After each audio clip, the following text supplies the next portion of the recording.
Alright, in this video we're going to look at basically an introduction to exponential functions.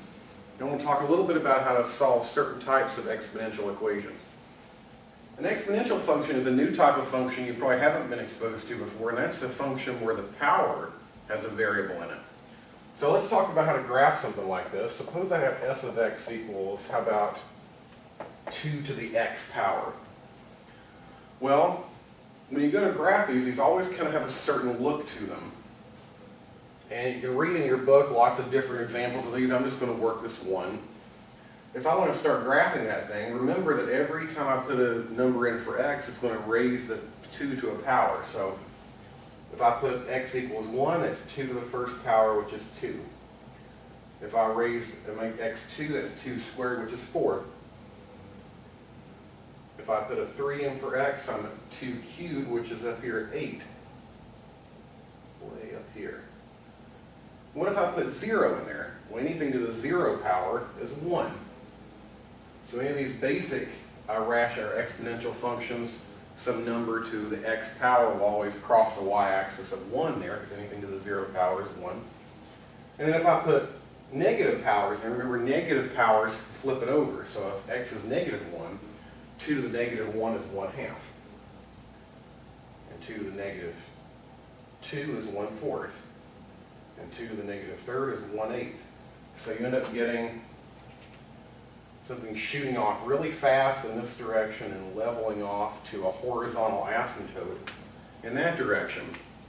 And depending on your base, the bigger that base is, the more sharply it's going to rise and the more quickly it's going to level out, because you're taking powers of larger numbers. So that's essentially how we graph an exponential function. Let's talk about solving exponential equations. What if you have variables up in the powers? How do you get those solved? Well, the key is you got to get those variables out of the power and down into the regular part of the equation. And there's two ways to do that. One way we're not ready for yet that involves logarithms. But another way is like this problem. The reason we can do this one without logarithms is because notice the bases on either side, 4 and 32. Those are both powers of the same number. Those are both powers of 2. Well, anytime you're trying to solve an exponential equation and both bases are powers of the same number, you can simply rewrite them using that number. So 4 will become 2 squared to the x power.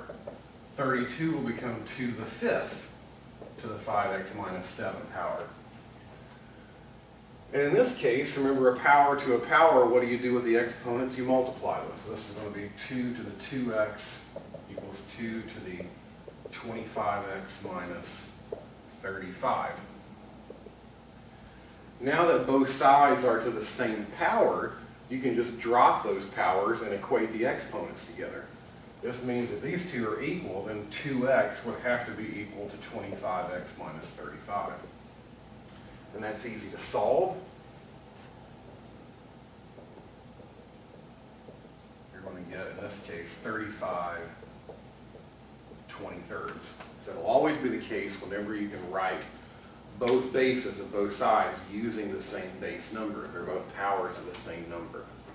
And we'll come and revisit this a little bit later when those two bases are not the powers of the same number once we have logarithms under our belt.